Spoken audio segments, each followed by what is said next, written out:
Sure, I'm Naomi Wolf, and I wrote a couple of books about how we're losing our civil liberties in the United States and what we can do to regain our freedoms. And I'm here as a supporter of this march and as a mom. So have you had any personal experience with the NSA or know of anybody who has experience as far as surveillance or as far as petitioning to get information regarding their illegal wiretaps? Oh goodness! Well, I know the people who are working at the Center for Constitutional Rights and the ACLU who are carrying forward cases about people who have been surveilled, if that's what you mean. But I can't think of an individual. I know that activists' electronic communications are disrupted often, and what people don't understand if they're not in the activist community is they think, well, the NSA is just reading my emails, but they're just looking, and if I have nothing to hide, it's no big deal. But it's not going to end with just looking. Activists know that electronic communications are being intercepted and disrupted so as to suppress dissent, and that's the next step. I personally think the business community should be very, very upset about the NSA revelations, because we already saw with the surveillance of Wanadu, which is a French telecommunications firm, that you're going to see contractors or telecom companies with contracts with the government stealing trade secrets from their rivals, or so there will be no doubt a black market in trade secrets. I mean, it's so bad, and you can't, as I mentioned earlier, you can't name a society that introduced this kind of surveillance that didn't close down democracy soon thereafter. And what would you recommend to activists who run into people constantly who says, "Oh, it's not, well, it's no big deal"? Like, how would you phrase it so it would be understood that this is a big deal? And my final question is, what do you believe the NSA's end game is? Because if they say it's security, how did events like the Boston bombing occur?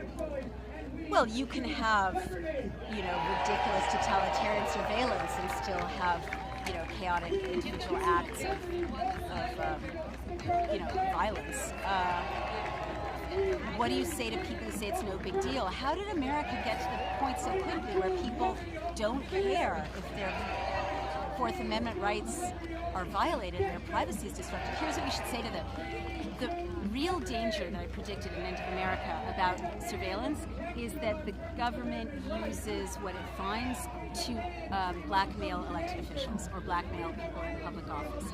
And you don't have to do much, you just have to show what you found. All of us have secrets, whether it's because we're adults, we have secrets, that's why we need privacy. I'm not talking about illegal crimes, I'm talking about, sexual interests that we wouldn't want to have all over the front page of the New York Times, or addiction issues, or mental health issues that we discuss with our psychologist or psychopharmacologist, or, scandals in the family, or 50% of people have affairs, and that used to be a private thing that a couple would either work out or not work out.